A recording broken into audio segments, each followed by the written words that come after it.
sinal da Santa Cruz, livrai-nos Deus, nosso Senhor, dos nossos inimigos, em nome do Pai, do Filho e do Espírito Santo.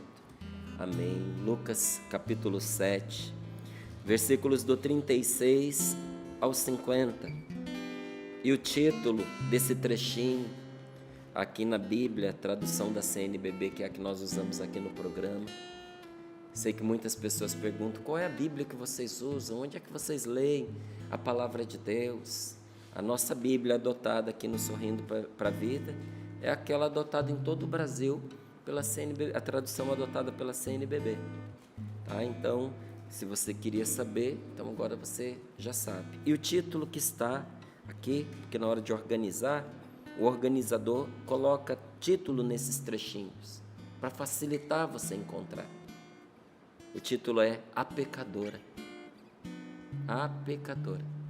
E diz assim a palavra de Deus.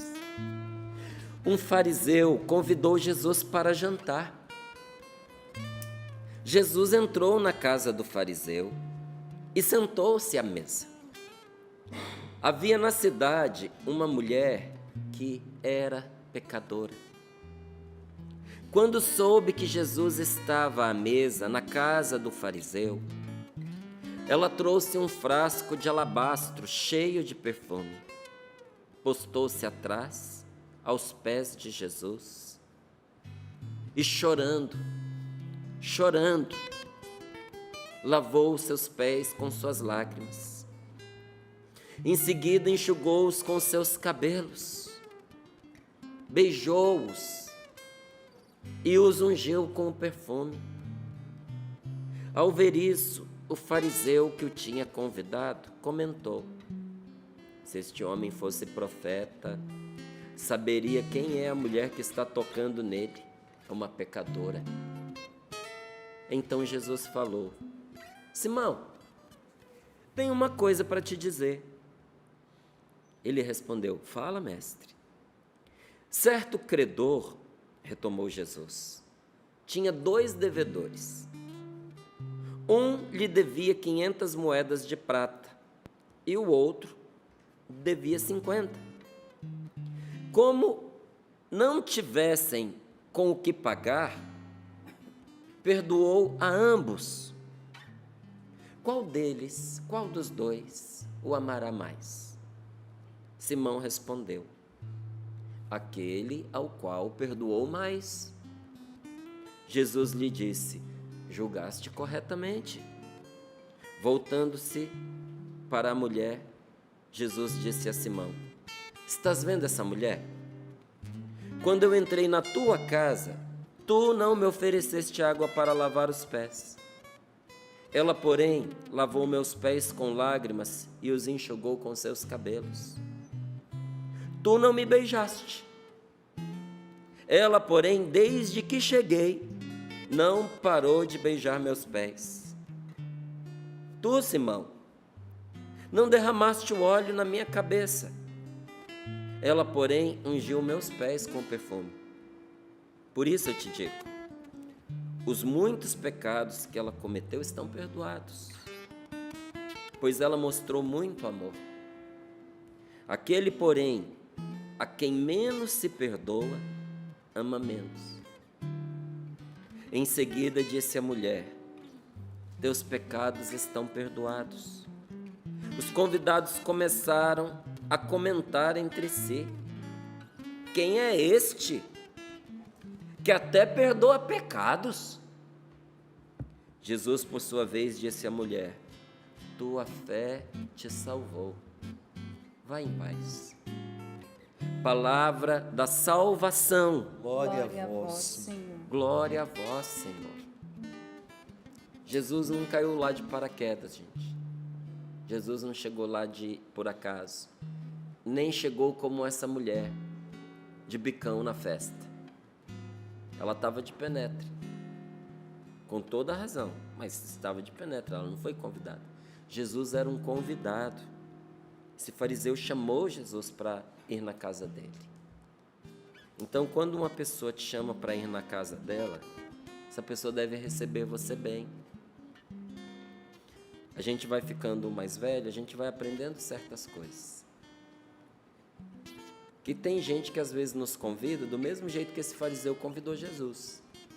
Às vezes convida por curiosidade, às vezes convida porque quer especular alguma coisa, às vezes convida porque quer falar alguma coisa pra gente, às vezes até fazer uma fofoca.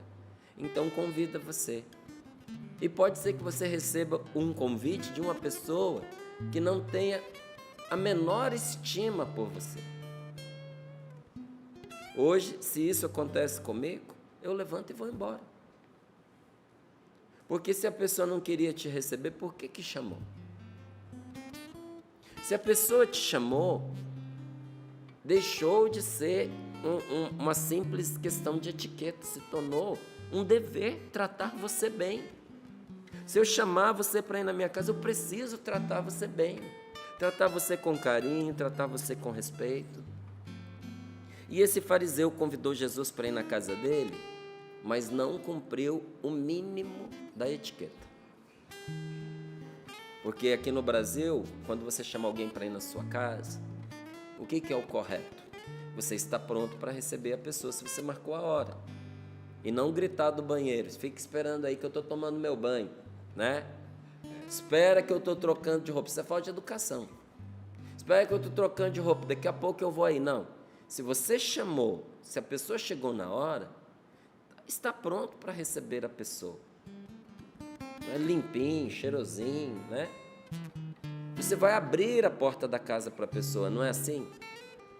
Você vai acolher a pessoa. Se é alguém que você não tem intimidade, é um aperto de mão, é um aceno carinhoso. Se é uma pessoa que você quer bem, que é da sua intimidade, você vai abraçar.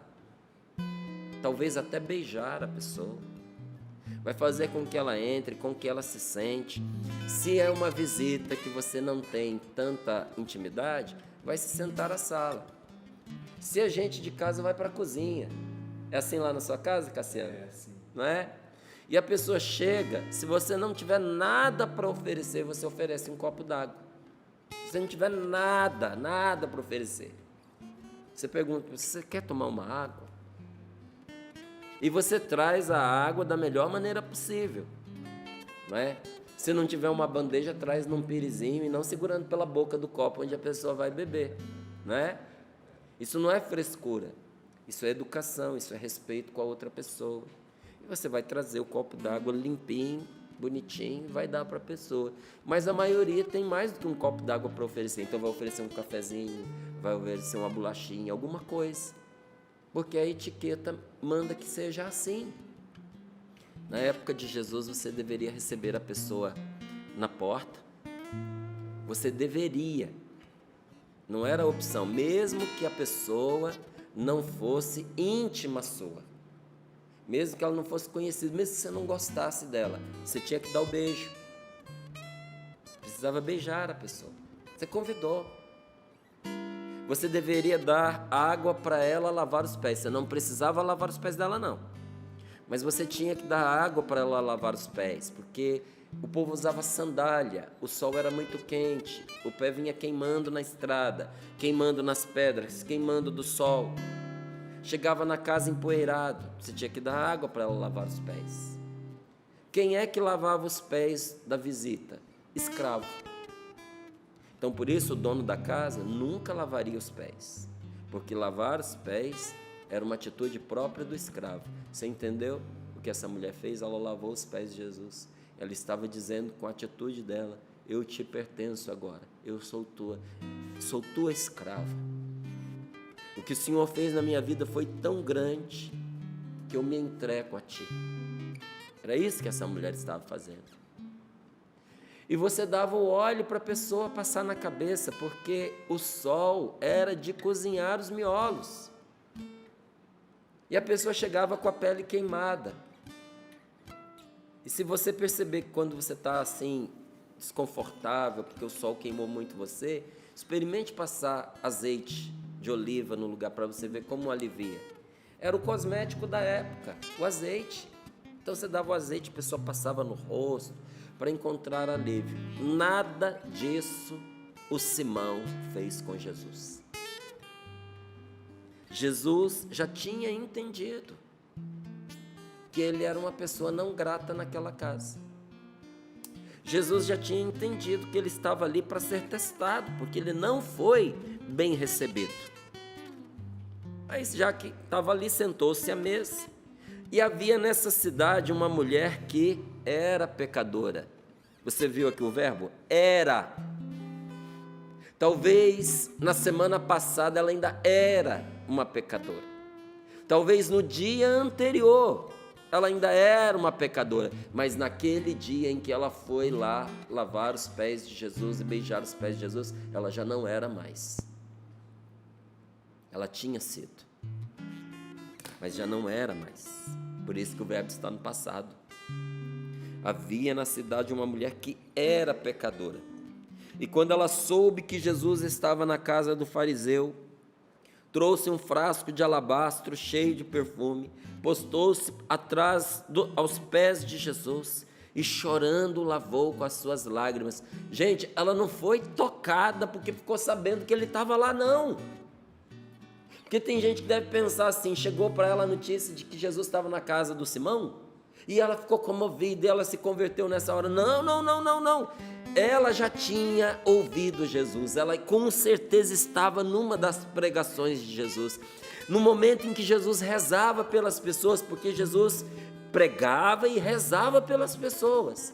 Aquela oração a atingiu de uma tal maneira, e ela foi de tal maneira transformada, e o que ela viveu foi tão grandioso, o milagre que ela recebeu foi tão grande, que ela passou a amar Jesus mais do que amava a si mesma. Ela estava em busca daquela oportunidade. Ela já tinha decidido que ela ia pegar o que ela tinha de mais caro e mais precioso, porque esse perfume naquela época valia uma fortuna. Para você ter ideia, era coisa de milhares e milhares de reais naquela época. Não era um perfuminho que você compra aí na esquina da sua rua, que custa, vamos botar um perfume bom aí, popular, 100, 150, 200 reais, 250 reais. Não era um perfume barato assim não. Era perfume de milhares de reais. Talvez, como diz aqui a palavra, ela era pecadora, e essa palavra era atribuída a mulheres que eram prostitutas ou adúlteras. Provavelmente aquele perfume era um instrumento de trabalho dela. Era o perfume que ela usava para atrair os homens, para seduzir os homens. Era caríssimo. E aquilo que ela tinha de mais precioso, que tinha custado tantas economias dela, era o que ela tinha para oferecer. Ela trouxe, e aos olhos dos outros ela desperdiçou nos pés. Quem que perfuma pé, gente? Você perfuma o pescoço, você perfuma o pulso, você perfuma atrás da orelha. É onde as pessoas que te encontraram vão te cheirar, ninguém te cheira no pé. Então quem olhava dizia, ela está desperdiçando isso com este homem. O que ela tinha de mais caro, de mais precioso, materialmente, ela trouxe e colocou aos pés de Jesus. E ali chorando, ela lavava os pés do Senhor com suas lágrimas, e em seguida enxugava com seus cabelos, beijou-os e ungiu-os com o perfume. Ao ver isso, aquele fariseu que tinha convidado Jesus comentou: se esse homem fosse profeta, se esse homem fosse de Deus, se esse homem tivesse juízo, se esse homem tivesse discernimento, se Deus realmente falasse com esse homem igual o povo diz que fala, se Deus falasse com esse tal de Jesus igual ele parece dizer que Deus fala, ele saberia que não deveria deixar essa mulher pôr a mão nele, porque essa mulher é uma prostituta, essa mulher é uma pecadora, essa mulher é uma imunda. Ele não sabe quem que ele está deixando pôr a mão nele. E ali, naquela hora, Simão, que não é o Pedro, é um outro Simão, Simão desprezou Jesus e aquela mulher. Ele pegou Jesus e colocou no mesmo balaio que ele já tinha posto aquela mulher. Na cabeça de Simão estava assim: os dois se merecem. Ainda bem que eu chamei esse homem aqui para eu conferir quem ele era, que agora não é o que os outros disseram, eu vi com os meus olhos, esse homem não sabe de nada. Mas mal ele tinha terminado de pensar, A resposta de Deus veio para ele, porque Jesus virou para ele e disse assim: Simão, eu tenho uma coisa para falar para você. E ele vira para Jesus com aquele tom bem próprio de gente hipócrita, falso, com um tom doce, bonzinho, generoso, reverente, respeitoso, homem falso, porque por dentro ele desprezava o Senhor, por fora qual é a palavra dele? Fala, mestre, mestre, título mais honroso, fala, mestre, estou aqui para te escutar, sou todo ouvidos. E Jesus fala: certo homem que emprestava dinheiro, retomou Jesus, tinha 2 devedores, 2 pessoas deviam para ele, um lhe devia 500 moedas de prata, e o outro devia 50, como nenhum dos 2 tinha com que pagar, esse homem perdoou os 2, perdoou o que devia 50 e perdoou o que devia 500, Jesus falou para o Simão: qual deles, deixa eu ver até como é que Jesus pergunta, como não tivesse com que pagar, perdoa a ambos, qual deles o amará mais? E o Simão respondeu: aquele ao qual perdoou mais. E Jesus lhe disse: você acertou na mosca, você julgou com exatidão, você julgou corretamente. E depois, conversando com Simão, Jesus vira para a mulher, aponta e fala para Simão assim: olha, estás vendo essa mulher? Tenho certeza que Jesus apontou, que essa pergunta aqui é a pergunta de quem aponta. Estás vendo essa mulher? Quando eu entrei na tua casa, não me ofereceste água para lavar os pés, ela porém lavou meus pés com lágrimas e os enxugou com seus cabelos. Por que você me chamou, Simão? Eu cheguei aqui, você não me deu o beijo, que até um inimigo, se você chama na sua casa, você tem que dar. A mim você não deu, tu não me beijaste. Ela, porém, desde que cheguei, não parou de beijar meus pés. Tu não derramaste água, óleo na minha cabeça. Ela, porém, ungiu meus pés com perfume. Por isso eu te digo, você sabe por que ela está fazendo isso? Porque ela experimentou o perdão de Deus. Ela experimentou um perdão profundo. E é por isso que ela está demonstrando muito amor. A gente, às vezes, entende mal essa palavra. A gente entende assim: porque ela demonstrou muito amor, os seus pecados foram perdoados. Não, está errado. Ninguém é perdoado por Deus porque demonstrou muito amor. Não é assim que funciona, gente. Se nós não experimentarmos o perdão de Deus, nós não conseguiremos amar a Deus. Não conseguiremos. Essa mulher havia sido perdoada e ela sabia que ela não merecia. Aquele perdão tinha rasgado a alma dela no meio. Aquele perdão derreteu o coração gelado que ela trazia dentro do peito, um coração que esfriou o amor à custa dos desprezos dos outros, dos julgamentos, das muitas mágoas, dos abusos que ela sofreu no decorrer da sua vida. O coração dela tinha se tornado um coração endurecido e gelado, mas o perdão de Deus para ela degelou aquele coração. Provavelmente ela tinha escutado aquela pregação de Jesus, que Jesus está registrado uma vez, mas Jesus não fez aquela pregação uma vez só, não. Ele fez aquela pregação para várias pessoas, em que ele disse que as prostitutas e ladrões entrarão no reino dos céus antes de muita gente religiosa, porque esse Simão era um homem religioso, mas ele tinha um coração de pedra, e essa mulher era uma prostituta, mas o coração dela tinha se desmanchado diante do perdão e do amor de Deus. O céu estava para ela, mas não estava para esse homem que se julgava bom, santo, justo, respeitoso. E Jesus fala isso na cara dele. Por isso eu te digo, Simão, os muitos pecados que ela cometeu muitos pecados. todos os pecados que ela cometeu estão perdoados. E ela entendeu esse perdão, ela sentiu esse perdão, por isso que ela está se derramando em amor. Aquele, porém, a quem menos se perdoa, ama menos. Eu vou dizer uma coisa em especial para a senhora que é casada, que está assistindo agora o Sorrindo para a Vida. Vou repetir para a senhora ouvir da palavra de Deus. Diz aqui, ó. Aquele ou aquela a quem menos se perdoa, ama menos. O seu marido vai te amar pelo perdão que você dá a ele. Quanto mais a gente perdoa uma pessoa, mais a gente conquista o amor desta pessoa. O perdão que a gente dá a quem não merece, gente, faz a pessoa chorar escondido da gente. O perdão que a gente dá a quem não merece frita os miolos da pessoa.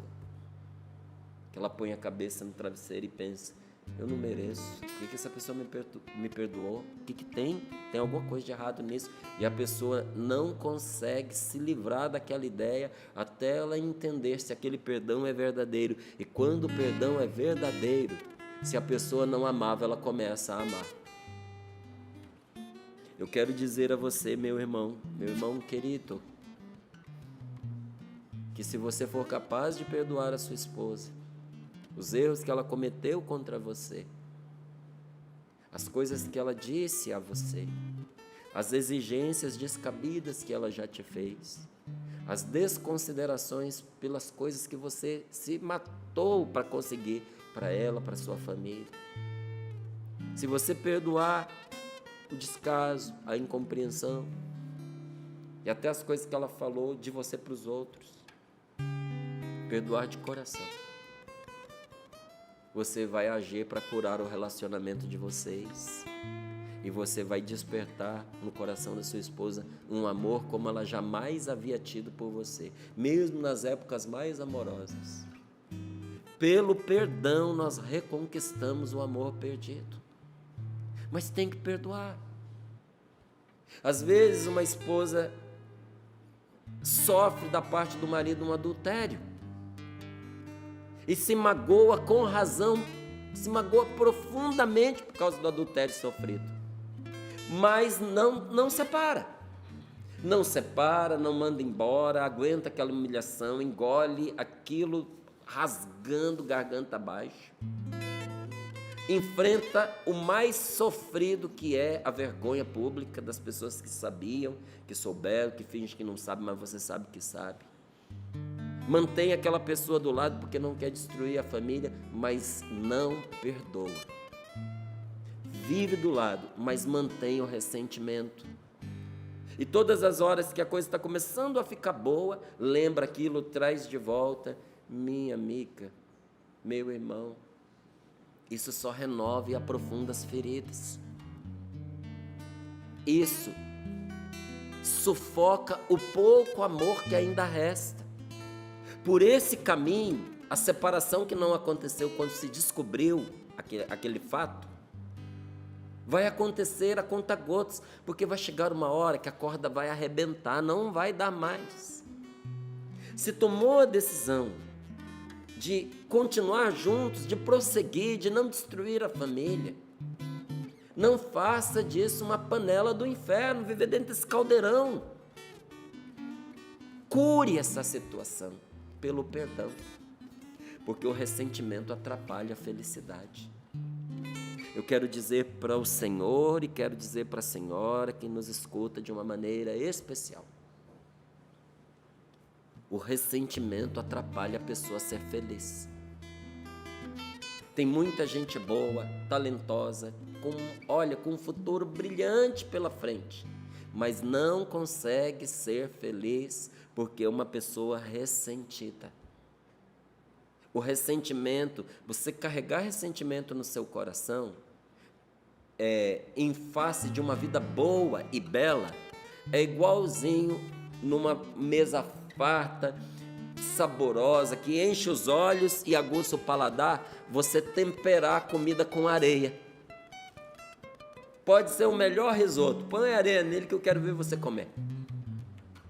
Pode ser o feijão mais saboroso, pode ser a melhor salada. Quero ver você comer se você salpicar areia em cima daquilo. É o que a gente faz com a nossa felicidade. Às vezes a vida conspira em nosso favor, mas nós estamos, pulverizando ali, pondo as pitadas de areia e estragando tudo aquilo que nós poderíamos aproveitar por causa do ressentimento. O ressentimento é igual areia na engrenagem. O carro podia funcionar bonitinho, belezinha. Que se você puser areia no motor, meu filho. Uma certa vez eu ouvi um senhor falando, ele estava com vontade de esganar uns moleques. Porque é muito difícil estragar um trator, gente. O trator não andava de jeito nenhum. Foi descobrir que mandava, até para levar o trator para consertar é complicado. Levaram o trator para consertar, o que descobriram? No tanque de combustível do trator estava cheio de areia, ainda tinha um toco. A molecada encheu de areia o tanque de diesel do trator, ainda jogou um toco lá dentro. Foi o que o mecânico tirou quando ele abriu para consertar. Não importa quão poderosa seja a máquina, o mecanismo da sua vida, se você deixar entrar a areia do ressentimento, vai emperrar. Seu casamento vai emperrar, seu relacionamento com seu filho vai emperrar, seu namoro vai emperrar, sua felicidade vai emperrar, os seus sonhos vão emperrar. Porque o ressentimento atrapalha a felicidade. As mágoas de ontem, elas podem permanecer conosco como cicatrizes que parecem que nunca vão se apagar. Eu tenho cicatrizes de infância no meu corpo. Eu tenho uma cicatriz no joelho, que eu olho para ela e ainda lembro direitinho onde foi que eu caí, como foi que eu caí, porque a cicatriz não me deixa esquecer. Não dói mais, mas a cicatriz está ali. E olha o que aconteceu com você no dia de ontem, na semana passada, no mês passado, nos anos que passaram, podem se tornar um companheiro para você, que promete nunca te abandonar. Que terrível, né? Se você foi magoado ou ofendido e não consegue esquecer que você foi magoado, que você foi ofendido, você deve estar lutando contra um ressentimento que perturba a sua felicidade. Enquanto a gente não perdoa, o coração não descansa e a gente não se sente completamente feliz. Você sabe disso, não sabe? Às vezes, a única cura para esse tipo de raiva e rancor é o perdão. É o perdão, você tem que perdoar. Mesmo que a pessoa que errou com você não mereça, você precisa perdoar para você se libertar. Você precisa perdoar pelo outro para deixar ele livre, para Deus cuidar dele, para mudar essa pessoa. Porque se ela foi ruim com você e se Deus não mudar essa pessoa, ela vai ser ruim com outras pessoas. Entregue essa pessoa nas mãos de Deus, para que Deus mude o coração dela. E deixe que Deus faça justiça. E quanto a você, você já não acha que sofreu demais com o que aconteceu? Está na hora de ir adiante, tocar a vida adiante. O perdão é uma ferramenta poderosa para nós restaurarmos a nossa felicidade. Para você restaurar a sua vida, é uma ferramenta indispensável. Agora, não se trata simplesmente de pedir desculpa às pessoas. Porque às vezes a gente acha que perdão é isso, é pedir desculpas, é tolerar alguém, ou mesmo compreender a pessoa. Não, isso é uma etapa do perdão. Uma etapa passa por isso, de você ir lá se desculpar, ou dar as desculpas à pessoa. Uma parte do perdão passa por você aguentar a pessoa, porque tem gente que precisa ser aguentado. Tem gente que a nossa caridade faz com que a gente suporte a pessoa, porque eu vou te dizer, tem gente que é pesado demais. Então, como parte do perdão, a gente suporta a pessoa. E até a gente compreende a pessoa, mas não está tudo aí não. Porque há 2 níveis de perdão. No primeiro está essa parte, que é a decisão de não retribuir o mal com o mal. Mas no segundo momento do perdão, tem uma coisa que se chama reconciliação.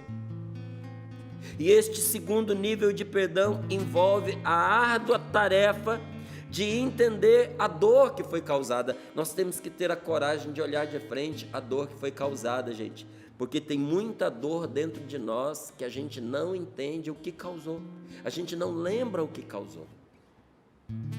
Como tem muitas mulheres que sofrem, inclusive na sua vida sexual, porque foram abusadas na sua infância, às vezes foram até estupradas, e não enfrentaram essa dor para curar.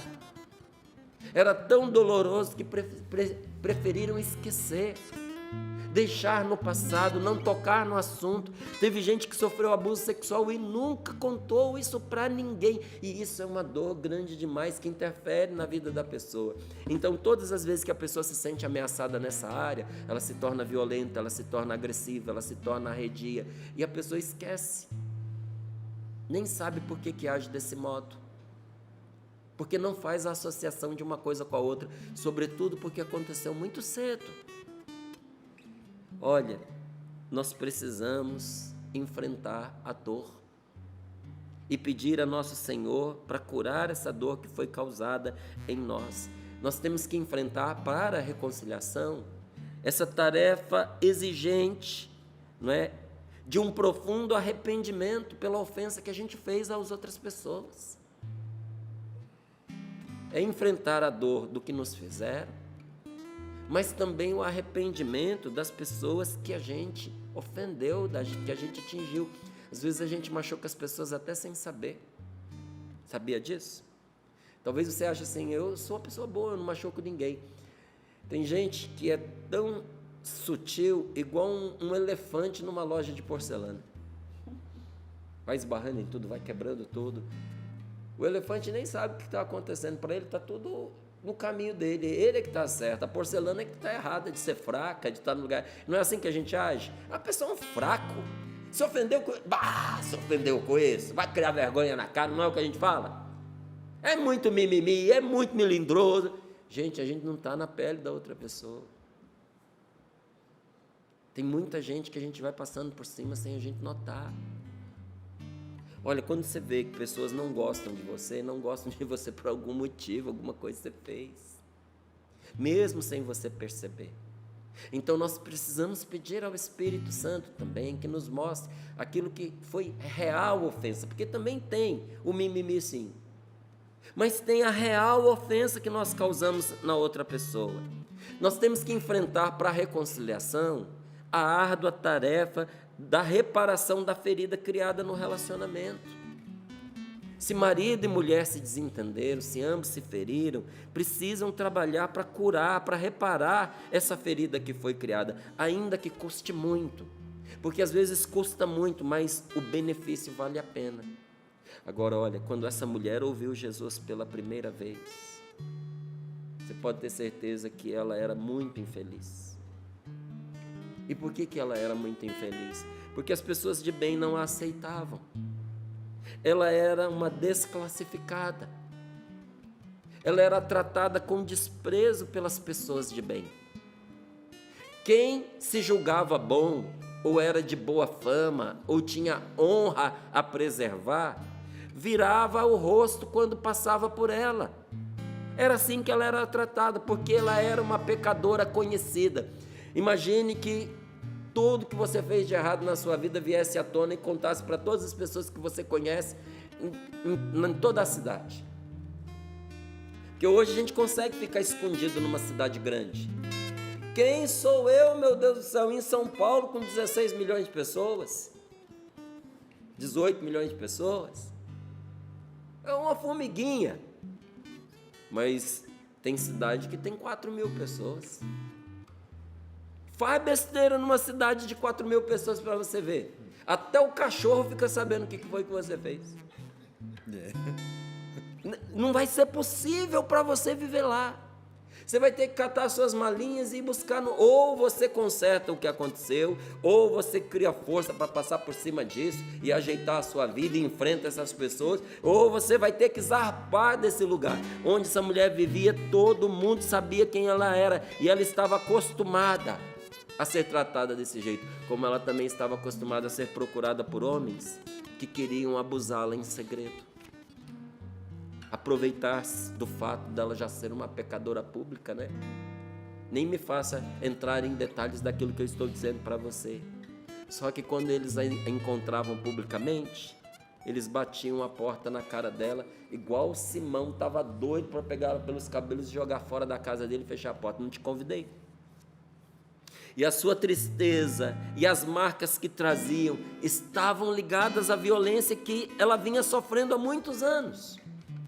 Sem dúvida, ela carregava uma profunda ferida que afetava os seus relacionamentos com todos os homens. Quando você ouve uma mulher dizer que nenhum homem presta, que não confia em nenhum homem, não dá para julgar, mas dá para entender que por trás dessa afirmação tem uma mágoa, tem uma ferida. Às vezes aconteceu com ela, às vezes aconteceu com a mãe dela. Essa pessoa viu e sofreu da parte de homens muitos abusos. E certamente essa mulher usava a raiva como um meio eficaz para manter todos afastados quando ela não se sentia segura. Mas um dia, e esse dia que chegou para ela, chegou agora para mim e para você. Um dia algo de milagroso aconteceu, quando diante da palavra de Jesus, essa mulher encontrou resposta para a sua dor, para a sua raiva, para a sua vergonha. Ao abrir o seu passado de trevas para Jesus, ela percebeu que Deus não a acusava. Tenha coragem de abrir o seu passado de trevas para Jesus, meu irmão, minha irmã, porque Jesus não acusa você. Jesus não a acusava, mas a compreendia, amava e perdoava. Diante de tudo que você já fez na sua vida, sabe qual é a atitude de Deus? Ele não te condena, Ele não te acusa, Ele te ama, te compreende e te perdoa. Então, diante dessa experiência, o amor dela por Deus desabrochou. Se você for capaz de não julgar, de não condenar, mas de amar, compreender e perdoar o seu marido, o amor dele por você vai desabrochar. Se você, meu irmão, abrir mão de julgar, de condenar, mas em vez disso você amar, compreender e perdoar a sua esposa, o amor dela vai desabrochar por você. Sentir-se amada e perdoada quando ela estava em seu pior mudou tudo. Eu quero abrir os meus braços e de uma maneira especial dizer para você, seja bem-vindo você que chegou aqui para rezar conosco no pior da sua vida. No seu pior momento, talvez Jesus tenha esperado você chegar no seu pior, para que você entenda que Ele não está olhando tanto para o que você fez, quanto Ele está olhando para o que é você, quem é você e o quanto Ele te ama e o futuro de salvação que Ele tem para a sua vida. Feche os seus olhos um pouquinho. Quando nós nos sentimos amados e perdoados, ainda que estejamos diante do pior que nós já fizemos, tudo muda. E Jesus diz a Simão o que aquela mulher havia compreendido e Simão ainda não. Aquele a quem pouco foi perdoado mostra pouco amor. Quando nós sentimos um profundo perdão, nós sentimos também um profundo amor. Entenda que você está perdoado por Deus. Entenda que nesta manhã nosso Senhor te chamou aqui para te dizer que Ele te perdoa. Perdoe-se você também. Desata esse nó da sua alma, do seu coração, para você recomeçar. Vai ser muito bom se você puder sacramentar esse perdão. Mas Deus já perdoou você. Para você tomar posse desse perdão, peça ao Espírito Santo que te dê arrependimento. Peça ao Espírito Santo que te dê a graça de aceitar este perdão agora. Vamos orar, vamos pedir a Deus esse bem, essa graça, essa experiência de amor.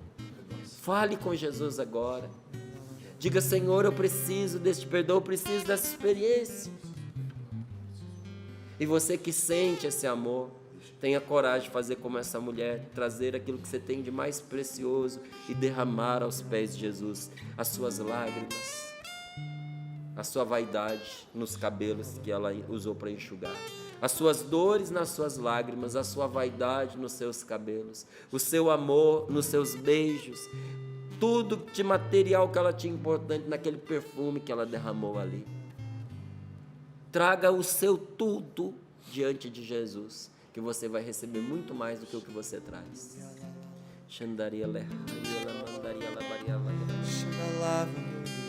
Peçamos, portanto, o Espírito Santo de Deus para nos ajudar. Espírito Santo de Deus, inunda meu ser, inunda meu ser. Olha o que diz. Quero sentir o amor do meu Senhor, do meu Senhor. Espírito Santo de Deus, inunda meu ser, inunda meu ser. Quero sentir o amor do meu Senhor, do meu Senhor,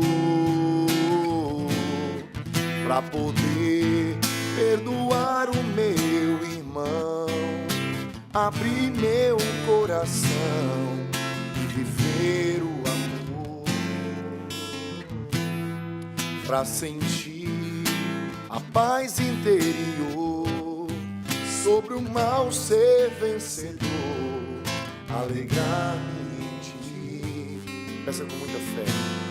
Inunda meu ser, inunda meu ser, inunda meu ser, inunda meu ser, inunda meu ser, inunda meu ser, inunda meu ser, inunda meu ser.